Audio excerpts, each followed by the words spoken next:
Honestly, in 19 years, I haven't been doused that bad ever in my life. So I will always remember the coffee running down my crack right now.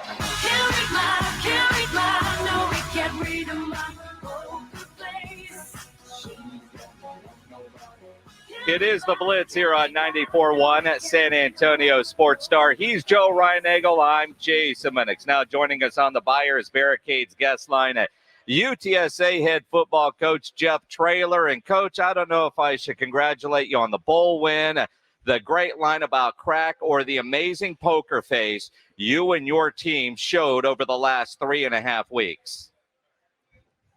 Well, we're the triangle of toughness. The triangle of toughness became the triangle of because, my kid, secret, Frank, parents knew, obviously, and that's about all we told. And I still can't believe we kept it that quiet for that long. Well, it's unbelievable that you did, especially this day and age, and everything leaks out, and you guys were able to do that. So congrats on that. But, Coach, you're all over the country right now with the crack comment. And I wish there would have been a picture of Lisa Campos. You tried to describe it, but I can only imagine what her face looked like when that came out of your mouth. Yeah, I don't know why. I just had me looking right at her. But it did remind me of my interview when she asked me a couple of questions. Her face looked very similar. You still got the job, and it certainly has paid off well. It was a great line, and it's true. Anybody that's ever dealt with that, that's one of the issues, the bigger surprises, if you will. Now, Coach, I'm curious. Going back to Frank Harris, the fact that you're able to keep it a secret, and that says a lot about the culture that you guys have. And you talk about culture a lot, but that's evidence, right? Because Owen, you would think, if he thought he was going to start, his family, more family maybe coming to the game, all of that. We had a clue something was up on Tuesday when we saw the Vegas line go from 12.5 to 10 to 9, all the way down to 7.5. And I'm texting JJ, I'm texting Greg, I'm texting other people I know, and everybody's, maybe it's his shoulder. How the hell did the people in Vegas find out first? Isn't that amazing how those people got somebody somewhere all the time, man? That stuff blows my mind. Well, we got lucky. The weather was so bad. It was rainy and cold that JJ and Greg didn't come to practice. We never keep our media out of practice.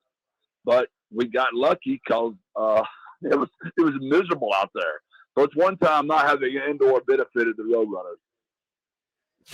Jeff, I got to ask the question, though, because we just talked to Frank Harris about an hour ago. He was on the air with us, and he kind of described how it went all into it, and he said that it was his call, that he went to you and said, look, that Owen is going to be better than me at this point in time with the injury, and it's not fair to Owen. And I know this shouldn't surprise anybody, but does it ever surprise you that the team-first mentality of one Frank Harris is what it is? No, not at all. The way he's raised, his parents also knew. They didn't create a bunch of drama. They kept it. And there was media people asking them about it. And I told him, I said, Daryl's a soldier. He ain't giving up nobody. Daryl won't do it. And he did. He went right down to the kickoff. And they were trying to protect Owen as well. They knew when everybody found out, the game plan would be different for Owen. It is amazing that you guys were able to keep that under wraps. And, I think about all the press conferences and interviews that you guys did. You were on with us. That's the hard part. That's the hard part. Oh, the worst. But you didn't lie. I mean, you told us, well, we know who our 2-deep is. But, Well, but y'all kept saying, isn't it nice for once, Jeff? You're going to a bowl game and everything's just normal. You know who your people are. And I really wanted to say, I had any idea how unnormal this is. I tell you what, you got to be one hell of a dancer because you can sidestep with the best of them. But y'all just kept saying it too. I would deflect. I say, well, Trey. I said Trey Moore's not going to be there. I was just trying to get something off the subject. Hey, you did well, man. You did well. I'm never playing poker with you. I can promise you that. As far as the game goes, you get your first bowl win and what that means for the program. And the idea that game did not start off the way I know you wanted it to, falling behind 14-0. And I think it says a lot about the Roadrunners to bounce back and win so convincingly. But at what point did you feel like Owen finally hit his stride? Well, I knew when we lost the coin toss. There's so many things that go in that people don't really know about.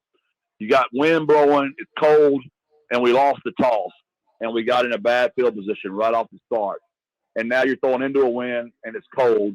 And, the first one was not on him. We had a drop that went right up in there, and they caught it. The second one was totally on him. He checked to the play and threw a bad ball. That was on him. But once we got the wind at our back and some momentum, we scored 21 points in that quarter. And when he gets hot like that, he's really streaky, and he got really hot. Jeff, obviously signing day was yesterday, and I want to talk about that. But you made a comment yesterday about going out and getting a veteran quarterback, bringing somebody in like that. Why is that important to you to do that? Well, we need to compete. I mean, I don't think anyone believes he played good enough, but he's just a day one starter. He did play very good, and everybody's excited, including all of us. But I don't think he's done enough to be considered a day one starter. You got to go get another quarterback and let Eddie and them compete. It makes you better. And as you saw our first year, we had to play 4 games. We had to play 4 quarterbacks to get through the year because of injury. So we need to get some more quarterbacks in here. There's a starting job to compete for, and obviously Owen and Eddie will be the ones in front of that lead. But if we get a veteran guy in here, and who's to say how you use them? I mean, if you get a certain kind of quarterback, you might could put a little bit of a wildcat threat out there if you get that kind of quarterback. It's going to be interesting. And with signing day, I can only imagine what your 24, 48 hours were like with signing day the morning after a bowl game that ended around midnight, and your press conferences, all that was close to 1 a.m. I know you got a nap. I can't really think that you got a good night's sleep. But what was that like for you and your staff getting up in the morning, getting signing day taken care of? And by the looks of it, you got the guys that you thought you were going to get. Yeah, we're going to go slow. I've never been in a competition to do that stuff. We've only signed, 14 kids, so we're not going to be in front of any recruiting races because everybody else has got 24 or 26 kids signed. Our class is not that large. So we don't have that many spots available, so we're going to go pretty slow. But to answer your question about my time, I got back to my room probably, from the game about 1:30. Went out and celebrated with some friends and boosters. Got to my room about 4:30. I had to return 366 texts. Went to bed at 5:30, and I was up at 6:30 and got this class done. So I got a one hour sleep, 1 hour. So the coffee must have done me really well to keep me rolling through the night. Now, I've got to ask you: did you know? Could you feel that they were coming up from behind you with the coffee? When someone grabbed my headset, I knew I was in trouble. I've now seen. I went back and got video evidence. That was Big Baby from New Orleans, my little freshman that grabbed my headsets, and I saw Big Joe Evans and Christian Clayton, who are the two I would never suspect. I would suspect Chucky and Danye to do that, not Big Joe and Christian Clayton. So I'm going to get those guys in off season. I'm ready. Now, wait, how do you get them back? Oh, spring staff. I'll get those suckers on that mat, and we'll leave them out there on that mat and roll them, and we'll get them. Don't worry. We'll get even. Yeah. Well, you got to worry about it. The last time you tried something like that, you got your finger caught in a mouse trap. Well, and there's transfer portal now. I don't want to lose my guys, so I might let them pass. They're pretty good players, and they're young. I'll be nice. I'll cut them some slack. Well, I mean, there's something that you'll be able to do. That's the fun part of it, and just celebrating that first bowl win. Although without Frank out there on the field, and obviously Rashad gets hurt during the game, the end of this era, it feels like, because those two guys have been around for so long. Was it bittersweet for you guys in the locker room afterwards, or was it just a total celebration? A little bit of both. I mean, there was a lot of sadness for me. When we get to the games that matter the most, I forever have sent my 2, my 1, and my 0 on the field for my defense, for the coin toss. I mean, Trey wasn't out there, so I didn't have a 1. JT wasn't out there. That 1's been gone the whole year. Then both my 0s get hurt. I mean, when your 4 of your best 6 players are not out there and your team still wins that convincingly, it shows you the leadership of Frank Harris and Rashad Wisdom and J.T. Clark. And none of those guys will ever really be gone. We'll miss them, but there's a legacy those guys have left before. That 2-1-0 Triangle Toughness, that culture, our brand, it's real. And those guys are the reason our kids were just so fantastic the entire night in a lot of adversity. And Marshall played very well, to their credit. I've got to ask you, Jeff, because, and I go back a long way, my daughter was a cheerleader at UTSA for the original Roadrunner football program when they first started playing. And I know she was thrilled and excited and was posting stuff all over the place. And that Roadrunner pride came out. Did you hear from a lot of, I don't know, ex-students, boosters, all of that kind of stuff? I just can't imagine the pride that's going around UTSA right now. Yeah, the original 18. I've been hit up by about 6 to 8 of those guys. Larry Coker, those guys deserve a lot of that credit. They're the ones that paved the way. I mean, Kevin Brown was on that first staff. I mean, Travis Bush. I mean, Charlie Reeves. So many of those people are just so fired up and have hit me up, and they're just so grateful. And we feel a lot of pride in that. It's what's cool about coaching here. We've got a lot of things we've got to get done. We all know that. We're a new program. So we've been playing football 13 years. Marshall's been to 10 out of the last 11 bowl games. They have one of the best winning percentages in the history of college football in their bowl games. They're showing the history of our football, and it took about 1 minute. Then they showed the history of their football, and you got Randy Moss and Chad Pennington. Some of the guys those guys have had through the years. It's unbelievable. Yeah, it really is when you think about it. And watching the game, I don't know if you've seen the TV copy yet, but between Pennington and McCown, the two fathers, they made everybody watching feel extremely old. Well, there's no doubt. I can remember watching both those guys play and rooting for them, and now I'm coaching their kids. So, yeah, we are definitely getting older, Jason, no doubt. You think about where you're at now. The signing has started, and you mentioned where this program needs to get, and the NIL conversation that is continuing. As you hit the portal, or as the portal is open, and there might be a quarterback that you're going to go look at, how much has recruiting changed even from last year to this year, with kids now making more of a business decision, it feels like, than anything else, or the business part is the number one factor? I hate it. I mean, like my corner, Cam Alexander, there's tons of schools trying to buy him right now, and he doesn't want to go. He wants to stay. I need to find 1,000 people to just give $1,000 to 210inspired.org or 210 City Fans. If we can just find 1,000 people that'll give 1,000, we'll be at 1 million, and we'll keep this football team. But if we don't keep this football team, we're going to be starting all over again, and all the progress we've made is going to be gone. And our kids don't want a ton. They want to stay. But we've just got to give them at least enough that they'll stay. And it's just – and I'm not trying to – yeah, it'd be great if we get one person to write 1 million. I'm just trying to get 1,000 people to give 1,000. And I know $1,000 in a year is a lot of money. But it's $3 a day if you want to invest in kids. And if you don't, I'm not mad at anybody. But if you want to keep our football team, and if you want to root those same kids, we got to at least put something in their pocket to keep them here. Well, not only keep them here, Jeff, but I mean, if you're looking in the portal, I would imagine that's difficult to try and bring somebody in that doesn't know the culture and how great it is here, and all they're looking at is dollar signs. Well, first and foremost, I'm going to take care of my kids on my roster. Next, we'll get to that piece of it. And what I've really just told those kids is they come in here and they make plays, the city of San Antonio will take care of you.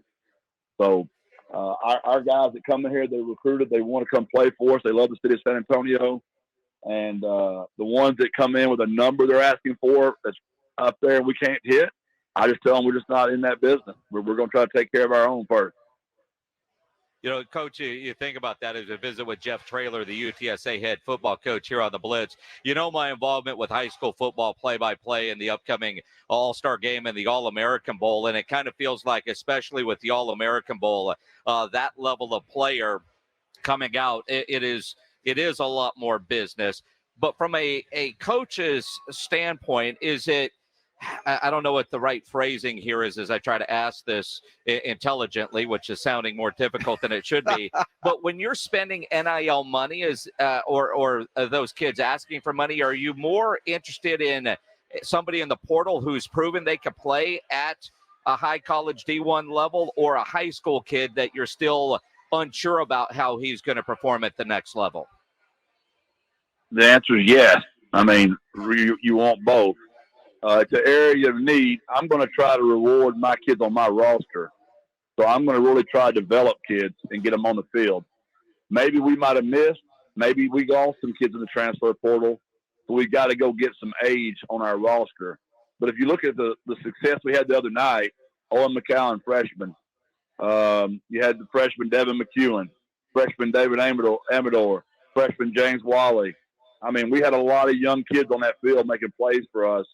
I'd rather develop a high school kid right here from the state or wherever they're from.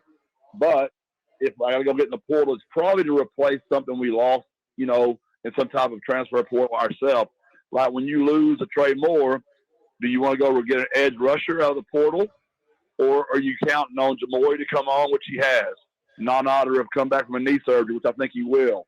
James Wally, a freshman who started making plays. Well, I've got 3 young guys coming on, right? So I might not need to get in the portal for that. Does that make sense what I'm saying? Where other areas, like last year, my running back position was in trouble. I had to go get some older kids, which we nailed it with Robert and Rocco.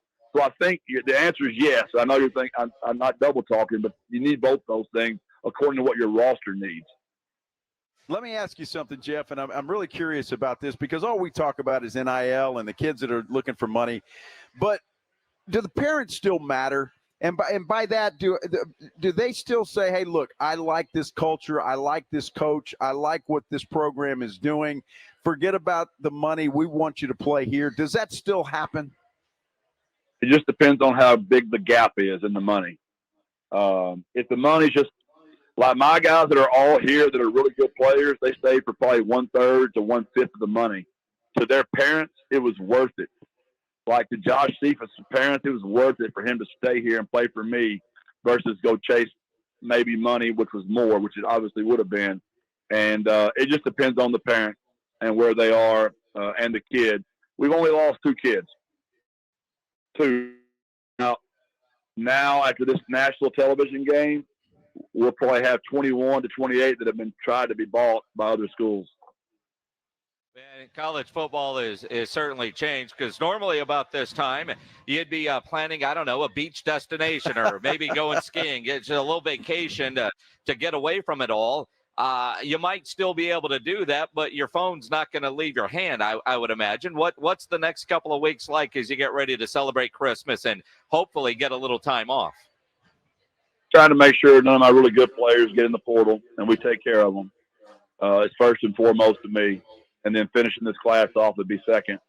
That's what I'll do around the clock. It won't stop. Well, I tell you what, Jeff, I just want to say congratulations again. Merry Christmas. We love having you here. We're glad that you're here and hope you're here for a long, long time. And we appreciate the time that you give Jason and I as well. We really appreciate it. Well, y'all are great. And I think what I want everybody to hear me say is we're such a large city, and the Roadrunners are so important to the city. If all of us would just give a little, it won't hurt that much. And it's going to a good cause. The Roadrunners are worth it. Those kids are worth it. But if we're asking a few people to do a ton, that gets pretty heavy. If we all spread it out a little bit, we can make this work. So 210inspired.org, 210 City fans, every little small dollar helps. Thank y'all so much. God bless and birds up. God bless, birds up. Jeff Traylor on the Buyers Barricades guest line where they provide traffic control, rental, and sales for San Antonio and beyond.